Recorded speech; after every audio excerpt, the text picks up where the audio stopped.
Olá pessoas, eu sou o Léo. E eu sou o Miguel. E esse é o canal Piuí. Hoje em dia só se fala em inteligência artificial. O ChatGPT está dominando tudo e deixando todos com medo. Todos mesmo. Agora imagina que o ChatGPT 5, ele vai ter quase 10 vezes o QI do Einstein.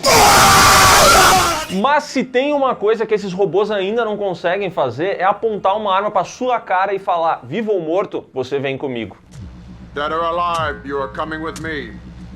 Por enquanto, né? Por enquanto. A gente tá falando de um prazo muito menor do que vocês estão imaginando. E hoje é dia de falarmos sobre Robocop aqui no canal Piuí. Vamos passar pelo enredo de todos os filmes do personagem, trazendo algumas curiosidades e, claro, a nossa opinião sobre tudo isso. Então apague as luzes do seu quarto e respeite a diretriz do like, porque tá começando a saga Robocop aqui no canal Piuí.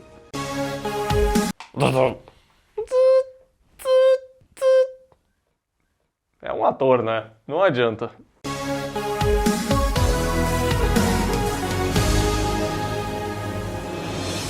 Alguns filmes surgem de histórias pessoais, outros de sonhos, mas só Robocop nasceu do lixo. Como é que é?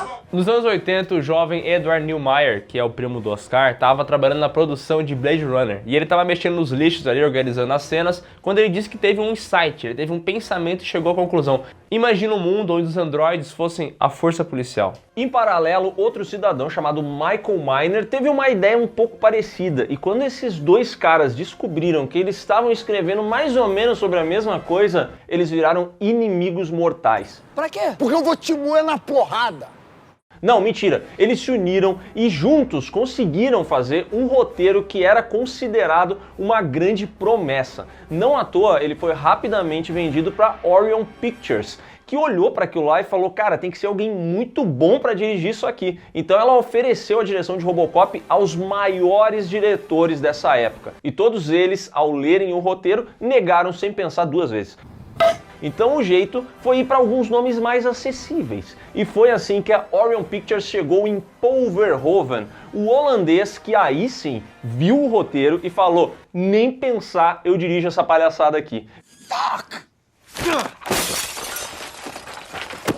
Ele jogou esse roteiro no lixo e algum tempo depois a sua esposa encontrou aquilo ali, decidiu dar uma averiguada no que era, vai que é uma conversinha com uma outra pessoa, entendeu? Ela deu uma lida no roteiro e falou: meu amor, você vai dirigir isso aqui porque essa ideia é muito braba. E aí ele fez o que qualquer homem sábio faria, obedeceu a patroa. Lançado em 1987, com roteiro de Michael Miner e Edward Neumeier e direção de Paul Verhoeven, Robocop, o policial do futuro, se passa numa Detroit futurista distópica. Lá a força policial passa dificuldade todo santo dia, porque tem muito bandido na rua. E policiais como o nosso querido Alex Murphy sofrem diariamente, porque muitos colegas dele morrem. Funerals tomorrow. Mas recentemente, uma mega corporação, a OCP, fechou um acordo com a prefeitura de Detroit e eles vão assumir o controle da força policial da cidade. E para reduzir a violência e, obviamente, encher o rabo de dinheiro, a grande ideia deles, especialmente do seu diretor Dick Jones, é substituir os policiais humanos por robôs ED-209, que são basicamente o Capitão Nascimento de lata. Missão dada é missão cumprida. Eles são brabíssimos. O problema é que na primeira apresentação do ED-209, o robô pira o cabeção e mata um funcionário da OCP. E aí o pessoal fala: pô, não é confiável esse projeto ainda, não tem como a gente investir nisso. Aí o Bob Morton, que é um outro executivo, passa por cima do Dick Jones e fala: olha, eu tenho um projeto aqui que é muito mais promissor, que é fazer um policial com partes robóticas, fazer um ciborgue. E o presidente da OCP curte essa ideia, mas quem seria a cobaia? É aí que Alex Murphy e sua parceira Lewis estão indo atrás de Clarence Boddicker, que é o matador de tiras de Detroit, um bandido perigosíssimo. Eu sou cruel, eu sou mau, eu sou vagabundo, rapá. E eles vão atrás desse cidadão até uma antiga fábrica, tentam encurralar o cara, mas acontece que os bandidos reagem, botam a Lewis pra dormir e atacam Alex Murphy brutalmente. E aí sim, dado como morto, ele é levado para a sala de TI da OCP e transformado de maneira involuntária no Robocop. Thank you for your cooperation. Good night. Part man, part machine. All cop. Essa frase é foda, nossa! Essa é top 5 taglines da história do cinema. Só perde pra taxi driver, motorista de táxi. Bah, Robocop podia ser Robocop, o tira-robô. Putz, foda. Eu queria propor isso à dublagem brasileira, ao Instituto de Dublagem Brasileira, de mudar o tira por homem. Homem? Ó, cop, homem. Entra, combina ali. Sim, os homens, né? O início de Robocop é brutal. A violência aqui é completamente explícita, porque o Alex Murphy perde a mão, ele leva vários tiros, ele é praticamente trucidado por aqueles bandidos e mesmo assim ele consegue sobreviver. E muitas pessoas acham que essa violência é gratuita, que não faz muito sentido ter tanto sangue, tanta mutilação, mas assim, eu acho que a violência é inerente ao Robocop. Robocop é muito mais uma crítica ao sistema e como ele funciona do que qualquer outra coisa, então a violência faz parte da crítica do Paul Verhoeven, né? E é desse jeito, é mesmo, é porque é mesmo. E não só do Paul Verhoeven, né, mas também os roteiristas, eles têm uma pegada de sátira, sabe? De fazer essa crítica com humor ácido, que ela é muito forte. Ela tá presente aqui também nos telejornais. Esse filme aqui tem vários telejornais daquele tipo que manipulam a opinião pública. Ele tem os comerciais direcionados à criança, que é uma coisa que se viu muito durante anos e anos no mundo inteiro. E ele tem até os programas que emburrecem a população. Aqui tem aquele cara que fala, eu compraria isso por $1. I'd buy that for $1. Ele poderia facilmente ser um personagem de Zorra Total. Mas ele é isso aí. Só que lá nos Estados Unidos é Total Mess o nome. Ah, é Total Menos, Zorra Total? É mentira! Que informação boa. Desculpa. Eu só tava pensando aqui no nome enquanto tu falava. Daí eu te interrompi. Peço perdão. Se eu fosse um robô, eu não faria isso. Tá ótimo, acho que agora... Não! Se eu fosse um robô, eu não teria derrubado o café. Olha aí pra quem diz que não tem nada na xícara. O Léo acabou de fazer um Total Mess. Bom, como eu ia falando, o Robocop, ele tem todas essas camadas mais adultas, mas ele também tem o fato de ter um robô, e por isso é um filme que acabou agradando a muitas crianças que nem podiam assistir ele, mas assistiram. Aliás, isso me chama a atenção porque um ano antes do lançamento de Robocop foi lançada a HQ Dark Knight Returns, do Frank Miller, que também tem o Batman, esse personagem que para muitas crianças é muito atrativo, só que na história ela tem várias críticas, e tem esse lance do jornal que o Léo comentou. Toda hora aparece uma notícia, uma propaganda, tipo a televisão, a mídia, ela participa muito da trama, e isso é muito parecido em Robocop também. Toda hora o filme para ter um comercial, para ter uma notícia, então tem muita gente que fala que rolou um plágiozinho aí, né? Mas o roteiro de Robocop ele começou a ser feito lá em 82, né? E ele foi finalizado antes do lançamento da HQ. Ah, bom. E uma coisa que não pode passar em branco é o traje do Robocop, essa armadura que muito parece de verdade, parece mecânico isso. E eu acho muito legal como esse filme se passa em Detroit, que era o maior polo automotivo dos Estados Unidos nessa época. Então eles fizeram todo o traje baseado em peças mecânicas de automóveis, o que estava por dentro desses automóveis, e eles conseguiram criar esse negócio que realmente é muito real, e boa parte disso é pela dificuldade que tinha de se usar essa armadura. O Peter Weller chegava a levar 11 horas para vestir a armadura, chegou a perder 1 quilo em um dia de tanto suar, tiveram que colocar um sistema de refrigeração e tal. Isso que ele já era magro, né? Isso que ele já era um cara magro justamente para caber nesse traje, e além disso ainda tinha toda essa questão de limitar a mobilidade dele. O traje atrasou, quando ele chegou na produção, o cara não conseguia fazer os movimentos, tiveram que interromper as gravações para ele ir treinar a movimentação com o traje, e isso para mim é uma das coisas mais legais de Robocop, que é a maneira como ele tem a movimentação limitada, porque isso deixa essa parada do robô muito mais real, entendeu? A gente percebe que é uma máquina. Ele tem a parte humana, mas ele é sobretudo uma máquina. E ainda na parte de chamar a atenção, de ser icônico, tem o tema do Robocop, que é muito icônico. Puta que pariu, quando ele aparece assim, tu fala, caraca, isso aqui vai ser incrível.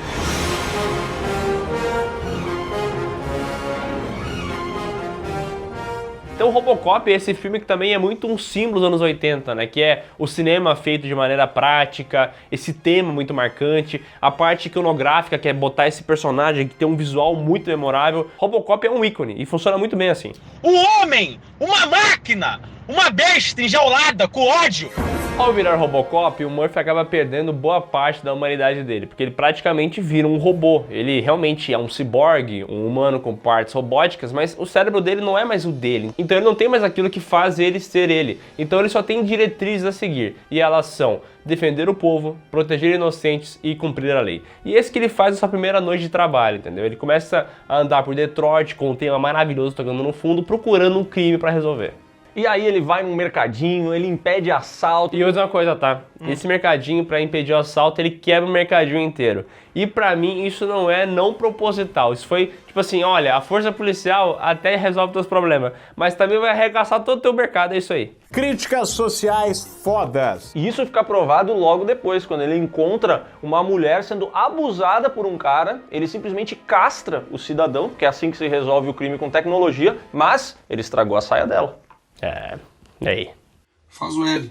É uma máquina perfeita, mas é uma máquina, né? Tem que ser carregada assim como o seu iPhone. E assim como o seu iPhone, toda noite você tem que plugar na tomada. E nesse momento o Robocop começa a ter pesadelos com quem atirou lá no policial Murphy, que é ele, na verdade, mas ao mesmo tempo não é. Então ele começa a ter essa conexão com quem ele era no passado. Inicialmente, ele não entende o que está acontecendo, ele não sabe quem é o Murphy. O que ele sabe é que a Lewis, que era sua parceira, ela chama ele de Murphy também. Então isso aí começa a ficar confuso. Ele acaba começando a pesquisar sobre isso e numa determinada noite, quando ele encontra um bandido assaltando um posto de gasolina e o cara o reconhece como Murphy, ele vai pesquisar sobre esse cidadão, descobre os assassinos de Alex Murphy, vai atrás da vida do cara. E aí ele decide ir até a casa desse tal do Murphy. E quando ele chega lá e encontra um imóvel abandonado e começa a andar por ele, a parte humana do Robocop começa a se sobressair à máquina. As lembranças começam a vir à memória e ele percebe que o Murphy é ele mesmo.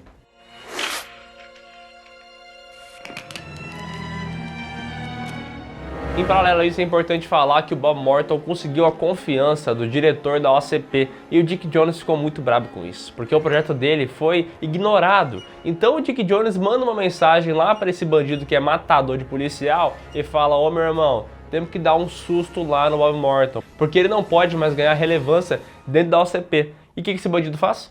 Ele vai lá e mata o Bob Morton.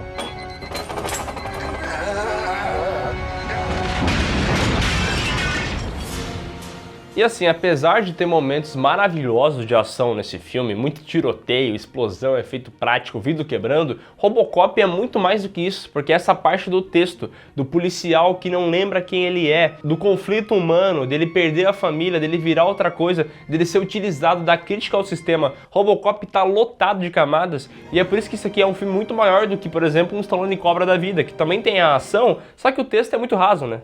Você ainda está muito fraco. Você não tem ódio suficiente. A essa altura do campeonato, o lado humano de Robocop já assumiu, então ele quer vingança, ele quer atrás dos bandidos que acabaram com o Murphy, então ele chega até esse bandido matador de policiais, só que ele tem as diretrizes dele, ele não pode simplesmente matar o cara, porque ele não tá oferecendo risco pra ele. Ele mata mais um monte de bandidos, mas eles estavam com armas na mão, estavam atirando no Robocop, então era legítima defesa. Só que quando ele chega no grande bandidão, ele é obrigado a prendê-lo.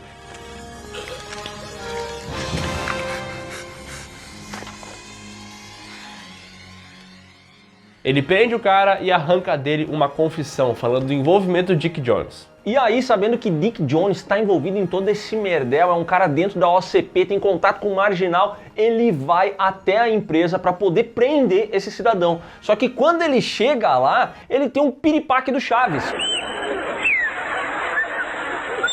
E ali é revelado que existe uma quarta diretriz que foi implementada secretamente no Robocop, que é a de não fazer mal a um membro da OCP. Então ele não consegue prender o Dick Jones. E esse diretor safado se aproveita disso e bota o ED-209 dele para atacar o Robocop. E o ED-209, ele é imparável, ele é muito mais forte, ele tem muito mais poder de fogo que o Robocop, ele destrói a armadura do Robocop. E o nosso querido Cyborg percebe isso, sai correndo pela escadaria do prédio. E ali o ED-209 se vê pequeno porque ele realmente é derrotado pela escada, já que ele não consegue descer os degraus, porque o formato da pata dele, da perna dele, o impede de fazer isso. E aí ele fica caído ali. O Dick Jones manda a polícia acabar com o Robocop porque fala que ele tá atentando contra a vida de um inocente, a polícia vai atrás, começa a atacar ele, dá um monte de tiro, destroça ele. Só que aquele é salvo pela ex-parceira dele, a Lewis, que leva ele até um lugar seguro, onde ele começa a ter reflexões sobre o que aconteceu, e nesse momento ele retira a parte da frente do capacete, a gente pode ver o rosto ali do ator Peter Weller fazendo o nosso querido Murphy, e que maquiagem espetacular.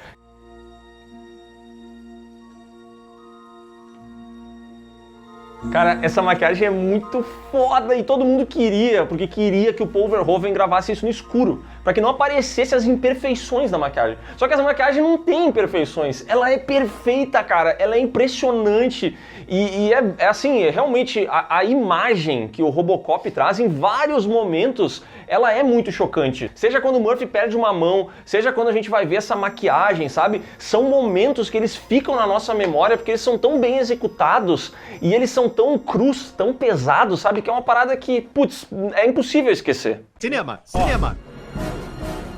E pra confirmar isso que o Léo tá falando, tem um momento que os bandidos encontram um paradeiro do Robocop. Aquele bandido matador de policiais e sua gangue vão atrás do nosso querido policial robótico e começa um tiroteio, uma perseguição maluca. E aí tem uma cena que me causou pesadelos na infância, que tem um bandido que cai no ácido, ele bate lá num tubo de ácido, cai ácido nele e quando ele sai ele está derretendo. E cara, isso é muito bem feito, é muito nojento e me fez não dormir por alguns dias.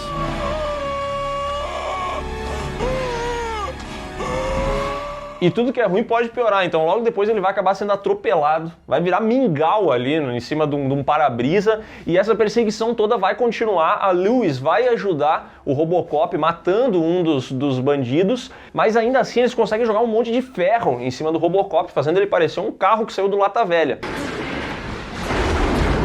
Lata Velha! Só que no fim das contas, ele ainda utiliza ali o seu USB, que ele tem na mão, para matar o Clarence Boddicker, o matador de tiras maldito. E pra quem viveu nos anos 90, deve ter assistido Robocop na televisão, no SBT, porque esse filme extremamente violento passava na televisão. É um filme muito violento e eu lembro de assistir ele quando eu era criança e já me apaixonar por esse filme, todas essas cenas de tiro na mão, do ácido, tudo isso eu vi quando eu era muito jovem. E aí depois tem todo aquele lance que eu sofri um acidente de carro com a minha mãe, meu pai faleceu nesse caso, a minha mãe quase faleceu, ficou muito tempo internada, ficou em coma e tudo mais, e quando ela voltou para casa, ela tinha uma cicatriz aqui que pegava o antebraço inteiro, e puseram várias placas, porque os ossos dela se desmancharam nesse acidente. Ela virou uma robomãe. Ela virou uma robomãe. E aí tinha todo esse lance, tinha uma conexão emocional entre o filme que eu gostava de assistir, que era o Robocop, e a minha mãe. E durante muitos anos eu passei falando do braço biônico da mãe, que era o braço de Robocop. E assim, é uma parada que, puxa, hoje em dia é inimaginável uma criança assistir esse filme, mas eu adoro a ideia de eu ter assistido ele bem jovem e de eu ter crescido com essa referência e essa paixão por um negócio que até hoje eu posso aproveitar, entendeu? Porque eu não tava assistindo Patrulha Canina, que depois de 20 anos eu acho uma merda. Eu tava assistindo Robocop, que hoje em dia eu assisto e pra mim é um filme nota 10. Eu acho esse filme aqui impecável, maravilhoso, é um dos meus filmes favoritos e eu tenho uma conexão emocional muito forte com ele. É muito forte. Isso é bem curioso, tá? Porque o Léo falou que é nota 10 e pra mim também é. E esse é um filme que tem alguns probleminhas que você pode identificar na trama e tal, de produção. Tem um monte de coisas que você pode listar aqui. Mas como filme, como mensagem que quer passar, ele é perfeito no que ele tá executando, entendeu? Ele tem ação, ele tem a crítica, ele tem momentos marcantes, ele tem a trilha sonora. Ele é um filme perfeito. É muito difícil de você rebater uma aspa dessa. Cara, o texto desse filme é muito foda. A maneira como ele consegue ser divertido, mas de uma maneira muito sarcástica, em que ele tem essas cenas que o Miguel falou. Putz, eu tenho a terceira diretriz, que é não falarás mal de Robocop, né?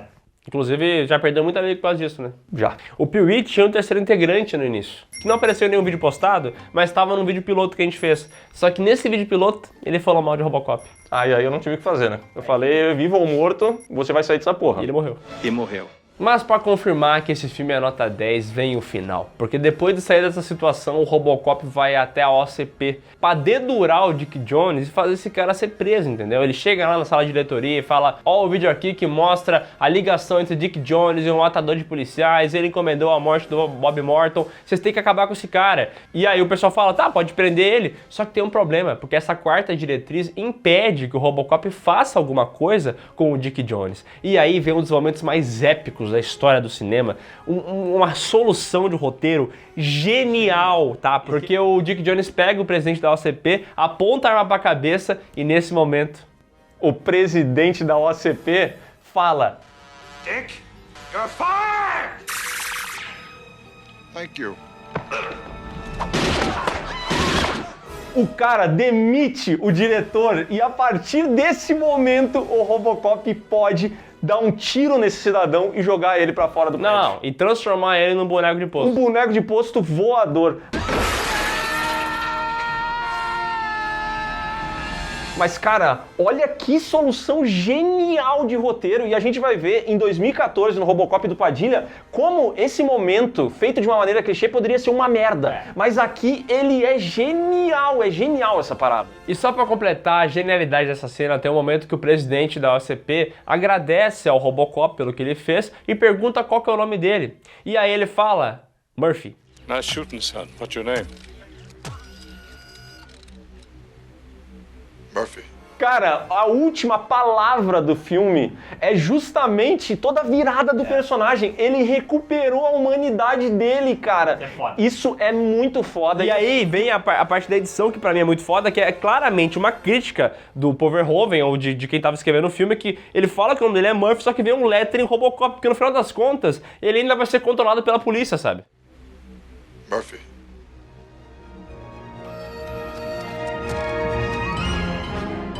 E aí sobe aquele tema, é um final apoteótico e eu acho muito legal quando um filme consegue terminar lá em cima. Esse filme aqui, pra mim, a maior genialidade dele é a última palavra. Assim, eu acho ele inteiro genial, mas a maneira como ele fecha, cara, pra mim é emocionante. Eles poderiam sacar de lá e fazer o Murphy voltando até a casa dele, e olhando as fotos, ou vendo a mulher dele e tal, e chorando. Não, acaba ali, é foda.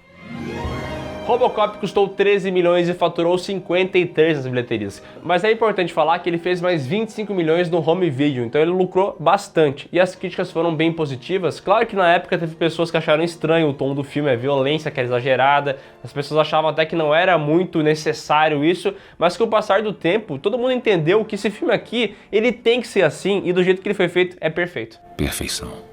Cara, esse filme aqui, ele tá muito à frente do seu tempo, cara. Ele é muito sarcástico, ele é muito inteligente, ele previu várias coisas que depois vieram a acontecer. Detroit se transformou num inferno de cidade, foi a falência, toda essa parte da mídia e tal. Cara, esse filme é genial, é um dos meus filmes favoritos. E, putz, pra mim ele não tem defeitos, entendeu? Eu posso até olhar aquele boneco de posto voando, mas, cara, é genial. O boneco de posto é a luta no meio da rua do Poderoso Chefão. Não é legal, mas dane-se. Foda-se. E esse filme transformou o Robocop num ícone, né? Como o Miguel falou, ele virou o VHS mais procurado da história dos Estados Unidos. Depois do lançamento do filme, passou 2 anos e o personagem ficava cada vez maior. Foi virar história em quadrinho, foi virar videogame. Desenho animado. A criançada adorava, tipo eu, porque era um robô. E aí a gente tem Robocop 2, que se aproveitou desse fato, entendeu? Já que as crianças gostaram, vamos fazer umas mudancinhas aqui. Lá vem. Com o sucesso de Robocop, a Warner Pictures deu 3 meses para os roteiristas fazerem uma sequência, e eles fizeram, só que a Warner Pictures achou que estava muito violento. Eles sabiam do apreço que as crianças tinham pelo personagem e pensaram no potencial comercial disso. Então deu ali naquela época uma greve de roteiristas e eles simplesmente demitiram os caras. You're fired!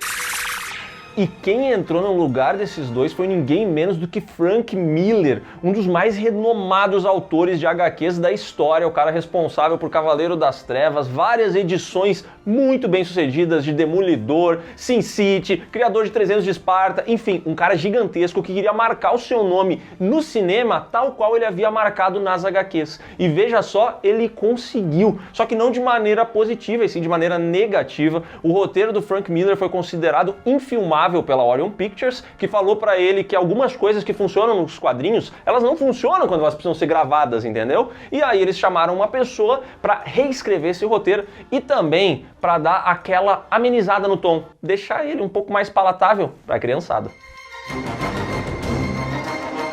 Lançado em 1990 com o roteiro de Frank Miller e o Alan Green e direção de Irving Kershner, o diretor do melhor Star Wars de todos os tempos, O Império Contra-Ataca. Não é Rogue One, tá? Se tu disse. Não chamaram o Paul Verhoeven porque ele estava em outro clássico, isso mesmo, Vingador do Futuro. E Robocop 2 já abre mostrando que Detroit está uma maravilha. É criança batendo em mendigo, é mendigo roubando mulher, é mulher batendo em mendigo. Cara, tá um caos, tá uma desgraça. E assim, o primeiro filme, ele tem um monte de críticas e nem todas elas são sutis. Tem umas críticas bem expositivas. Só que aqui, eles elevaram, né? Eles falam assim, ó, crítica aí, toma na sua cara! Críticas sociais sem sentido. Aqui é tudo bem mais escrachado, mas tem um acréscimo muito interessante nesse filme para essa Detroit que já era caótica, que é justamente o quê? A droga. Mas não a maconha ou o álcool, porque essas aí são apenas a porta de entrada para algo muito pior, que é o nuke, a droga mais viciante já criada na história e que tomou as ruas de Detroit. E o traficante do nuke é o Kane, e ele gosta de falar na televisão que ele é o líder dessa parada, que ele manda em tudo, só que o Robocop, meu irmão, ele tem que parar essa criminalidade. Então agora, mais azul do que nunca, ele entra naquele QG e sai metendo um bala em todo mundo. E ele tá imparável aqui, ninguém pode pará-lo. Apenas um pequeno garoto, um traficante mirim que aparece aqui, e é tão ridículo que o Robocop nem consegue agir, né?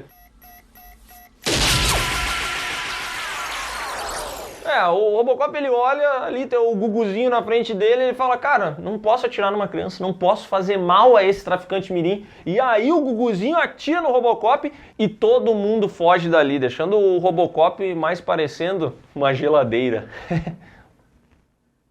As pessoas fogem de geladeiras?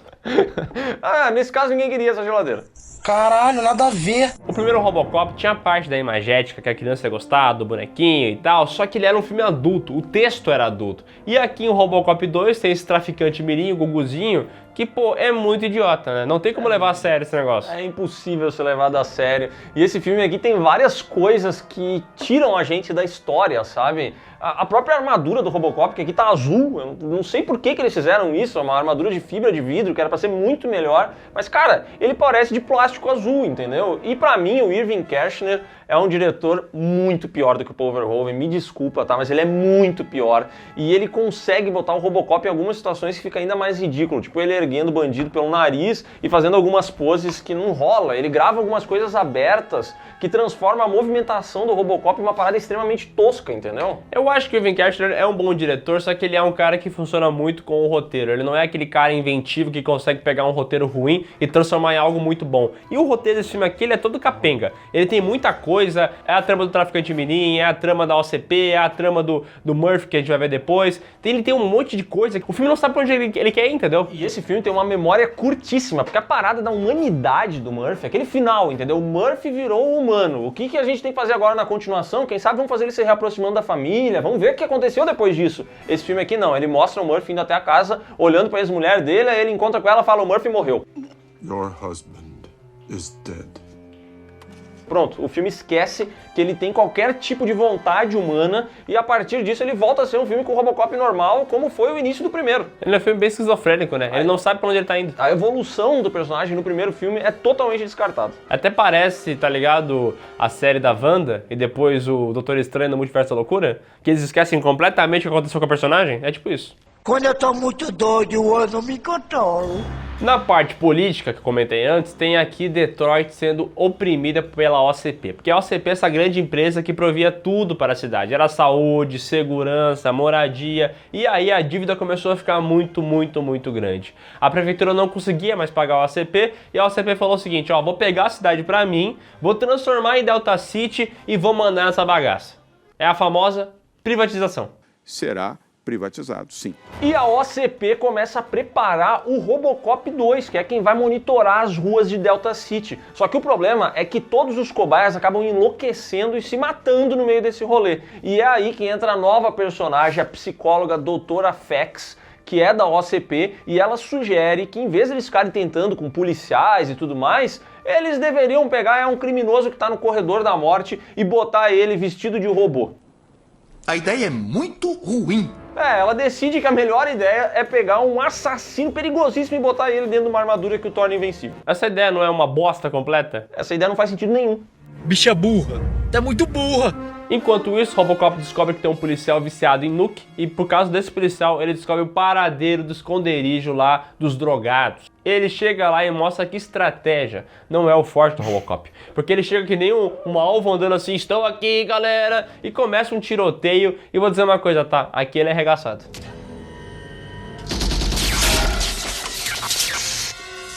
Literalmente, porque eles abrem ele inteiro. Parece a sua CPU quando vai pra formatação e os caras arranjam outras coisas pra fazer, entendeu? É realmente muito triste, mas a OCP recupera o Robocop. E é aí que entra o trabalho da Doutora Fax, a psicóloga, que ela quer emplacar o Robocop 2, então o que ela pensa? Eu preciso transformar o Robocop 1 num fracasso, num bunda mole. E aí ela bota várias novas diretrizes nele. Então, basicamente, ela instala nele o chip do politicamente correto. O Robocop, ele começa a ter muita preocupação com o meio ambiente, ele come churrasco de melancia, ele quer inclusive resolver os crimes no papinho. Ele encontra em determinado momento uma gangue de ladrões mirins, porque esse filme aqui tem uma fixação com criança. Criança bandido, eles não sei o que eles amam tanto. Eles tentam convencer a gente que essas crianças... Cidade de Deus! Eu acho que a ideia deles era ter uma pegada mais satírica, entendeu? Falar assim, até as crianças, a história já começa desde jovem e tal, mas não funciona. E o Robocop, quando ele encontra essas crianças, ele começa a discursar com elas. Ele virou um primo do Optimus Prime, entendeu? This isn't very nice. Though you may think you're having fun now, you only hurt the one you love. Aliás, a crítica está bem presente aqui, voltamos a ter os comerciais, as reportagens e tal, e vou dizer, essa parte eu até gosto, tá ali no início do filme, tem bons comerciais, boas críticas, então tem uns paralelos bacanas que tá na cara que foi o Frank Miller que escreveu.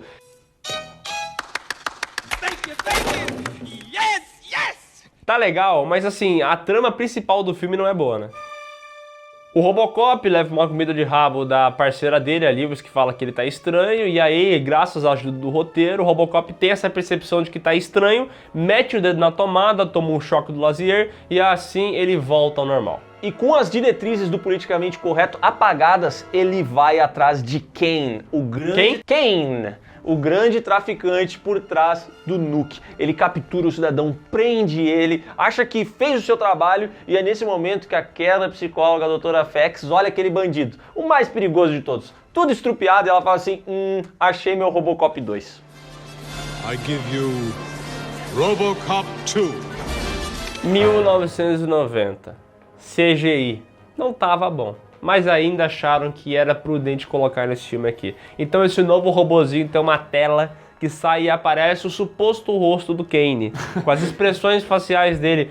E, cara, é um show de horror isso aqui. É um show de horrores, cara. É impressionante como esse filme tem um valor de produção mais merda do que o primeiro. E ele é bem mais caro. Ele é um filme mais caro, mas quando a gente vê, por exemplo, o desenvolvimento do Robocop 2, eles mostram meia dúzia de protótipo, cara, são todos sucatas. Não tem como aquele ali ser o 2 se o 1 era daquele jeito, entendeu? Porque não é melhor, é pior. E o Kane é muito pior, é ridículo o que eles fizeram aqui. Aparece esse rostinho dele falando, meu Deus do céu, que coisa bem ruim. E ele é um robô viciado em droga, tá? E aí a psicóloga chega e fala, tu quer nuke? Tu quer nuke? Eu quero! Não, só vai ganhar nuke se fazer as coisas que eu mando. I need you to do something for me first. Then the pain stops. Good boy. Com o Kane capturado, quem é o novo líder do crime é o Guguzinho. Bota o seu terno para poder dialogar com o prefeito da cidade e fazer uma negociação, né? Mas quem descobre o paradeiro dessa negociação por baixo dos panos? Isso mesmo, Robocop 2. Cara, é muito foda esse conceito do Guguzinho se reunir com o prefeito e ter um papo homem pra homem, entendeu? Ele fala assim, não, tem muita dívida, mas eu vou pagar tudo se tu deixar eu traficar meu nuke de boa aqui. E assim, o prefeito, o ator que faz ele é um trouxa, né? Ele faz um alívio cômico cômico, bobaião, assim, cara, dá uma raiva desse personagem, que ele é todo afetado, ele balança as mãos, ele... Que é isso?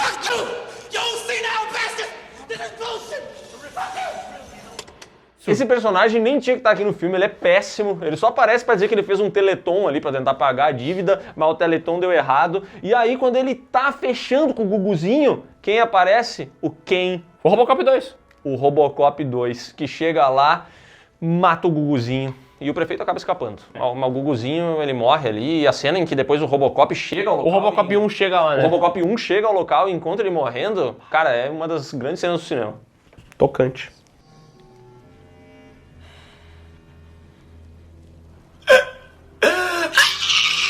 E aí no final do filme tem uma apresentação de Delta City e também do Robocop 2, a OCP chega e fala, ó, esse novo robô é bonito, ele é demais e tal, isso tem um probleminha, ele gosta de droga. E aí o robôzinho começa, quer droga. E a psicóloga começa a se preocupar, começa a falar, caraca, esse robô quer droga. Sobe um dedinho assim na telinha. E nesse momento que aparece também o Robocop 1, e aí quando o Robocop 1 aparece, o Robocop 2 perde a cabeça. E aí ele começa a atirar em todo mundo, atira no Robocop, começa uma grande brigação, lutaria, que assim, vou dizer, não é ruim, tá? Briga de robô nunca é ruim, é legal ver o robô se batendo. Aqui até que é bacana, até que funciona essa briga. Mas todo o contexto dela tá acontecendo, o jeito que ela se setou é inútil. Então no final das contas só fica um massa velho que termina com o Robocop 2 sendo derrotado. Goodbye. E o grande problema desse final é que, diferente do primeiro filme, ele é burro, ele é só um final de briga, entendeu? E o ator Peter Weller, na época que o filme foi gravado, criticou muito o roteiro, porque ele disse, esse final não é inteligente, o Robocop não pode resolver as coisas na porrada, entendeu? Tem que ter uma maneira, uma sacada mais sagaz pra gente resolver. Mas ninguém deu bola pra ele e fizeram briga de robô mesmo. Robocop 2 faturou 45 e foi bem mais criticado também, porque esse filme tem vários defeitos, a trama dele é completamente confusa, é o traficante mirim, é a droga, é a OCP, é o passado do Robocop, é o Robocop 2, cara, tem tanta coisa acontecendo ao mesmo tempo e o filme não sabe pra onde ir, que acaba estressando, tá ligado? E esse filme aqui é muito mais longo do que ele deveria. Filme bagaceiro não pode ter mais de 1h30. Esse filme aqui tem 2 horas de balela. Cara, esse filme é cansativo. E o primeiro não era. O primeiro não era nem um pouco. O primeiro filme só vai. Esse daqui, cara, parece que ele não termina nunca. Justamente por isso que o Miguel falou. É um monte de subtrama, tá cheio de personagem e ninguém é desenvolvido. No final das contas, eles botam ali a culpa na psicóloga, a OCP se livra, mas, tipo assim, ninguém se importou com essa psicóloga, com aquele prefeito. O que o Guguzinho tá fazendo aqui, cara? Cara, na moral, já falei isso aí, uma frase muito memorável, tá? Buffet que tem farofa não pode ter ventilador de teto. E um filme do Robocop não pode ter um traficante mirim, cara. Se for pra ser criança, ela tem que ser só uma vítima e acabou. Mas não, aqui eles tentaram fazer uma crítica burra e assim, ó, acabou bastante com o apreço que a gente tinha pelo Robocop, não o primeiro filme, mas por sequências dele. Mas assim, o ódio que a gente vai ter de sequências de Robocop vai ficar realmente grande no terceiro filme. Mas isso você só vê semana que vem. Então é isso, pessoal. Se você gostou desse vídeo, dá um like aqui embaixo, se inscreve no canal, marca o sininho e comenta aqui embaixo que eu tô gripado. Eu sei que eu tô gripado, pode comentar. Não se esquece também de deixar sua opinião sobre os filmes do Robocop aqui embaixo. Pode botar aí seu comentário e também vai dar uma conferida nos links que estão aqui na descrição. Vai lá em rede social, vai assistir as lives do Miguel, vai dar um confere no PeeWeeCast, o podcast do canal. O melhor. Que é o melhor e vai ter um episódio pra gente falar o mata-mata do melhor robô do cinema. Isso aí vai existir. Mas vai ser em vídeo. Ops.